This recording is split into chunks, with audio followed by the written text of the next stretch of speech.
大家好，歡迎嚟到滋味館。今日整碟頭飯，有番茄蛋同埋牛肉，番茄滑蛋牛肉飯，營養豐富啦。唔中意食牛肉可以轉其他肉類嘅喎。各位觀眾響睇片之前，希望可以訂閱我頻道，開埋個提示鐘仔啊！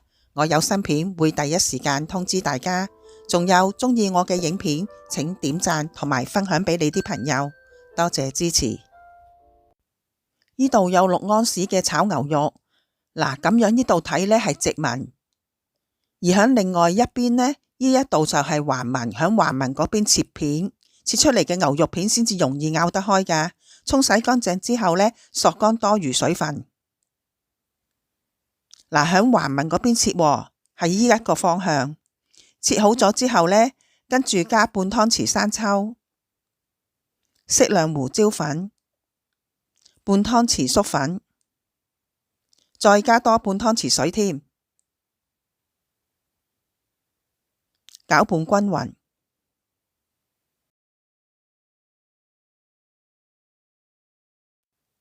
放入雪櫃1個鐘啊，等佢收乾一啲水分。咁我今次用咗2個番茄，半磅葱，切開你喜歡嘅大細啊。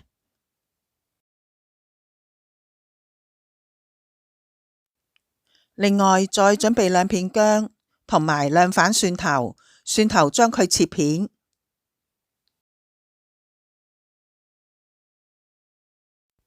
呢度有1條葱，將佢切葱花。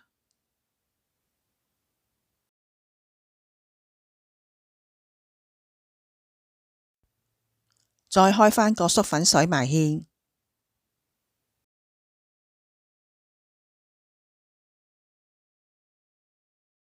呢排美國啲雞蛋好貴啊，我用咗1隻。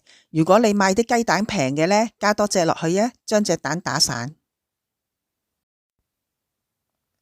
嗱，啲牛肉響炒之前加一啲油，將佢鬆開。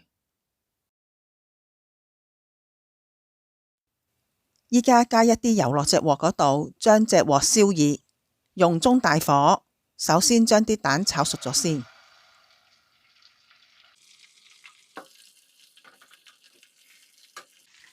我會炒到大約係7至8成熟，唔需要炒得太熟㗎，滑蛋啊嘛。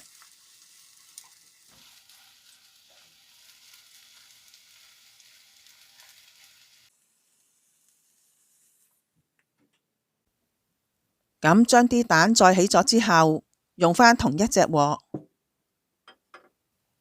補加返一啲油，仍然保持住中大火，爆下啲蒜片啊。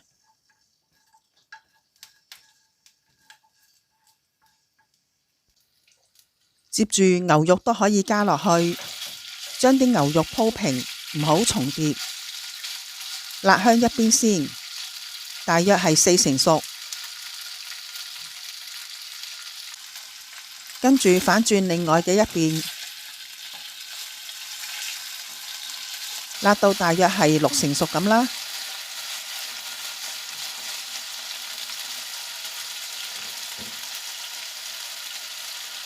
跟住灑1湯匙嘅廚用酒，剔下牛肉嘅腥味，再兜炒到8至9成熟。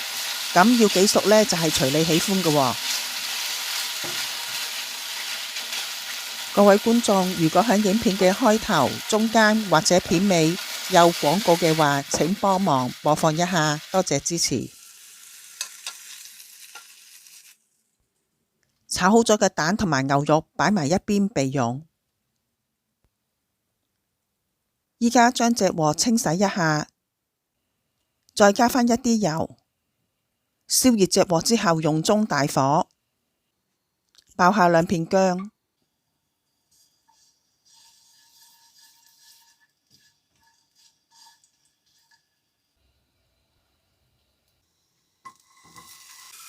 番茄我冇加晒落去，剩返少少，呢啲最尾先加，想有啲番茄夾下嚟食。將啲番茄兜炒一下，有冇發覺我冇開混合醬呢？因為唔同品種嘅番茄甜酸味都唔同，今次特別啲，一路煮一路調味，加咗1湯匙茄汁，半湯匙生抽，適量胡椒粉，仲有少少糖。暫時係咁，一陣間唔夠味再加。好啦，炒幾下之後，加返1杯熱水，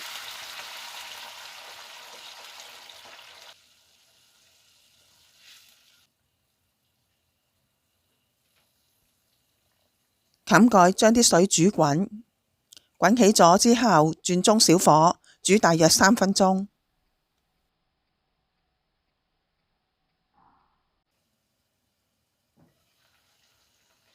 嗱，依家將啲番茄用鑊鏟壓啲番茄汁出嚟，咁煮出嚟嘅汁呢，會有濃烈嘅新鮮番茄味。頭先咪剩返啲番茄未加落去嘅，加埋落去啊！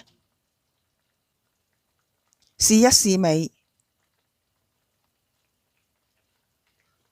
如果唔夠味嘅呢，可以補加返啲茄汁同埋鹽。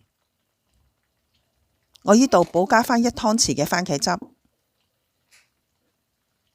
再灑返少少鹽，特別推薦響最後加一啲泰式甜辣醬，咁呢個番茄汁就更加增添風味啦。有興趣都試下啦。我加咗1湯匙。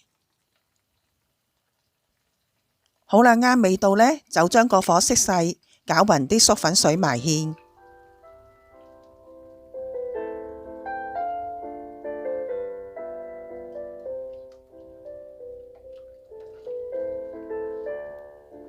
將個芡煮返滾就可以熄火。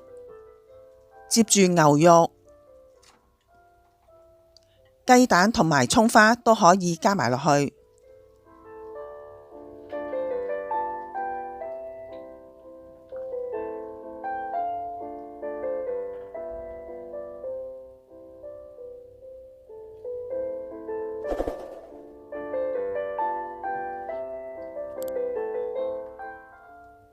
呢一個番茄滑蛋牛肉飯，有番茄啦，屬於瓜果類，仲有蛋同埋肉。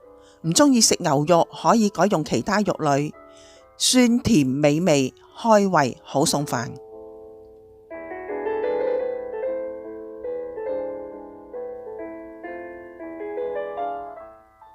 好啦，今日嘅分享就講到呢一度，多謝各位睇到片尾，有時間請幫忙播放下廣告啦。多謝支持，響下一集我哋再見。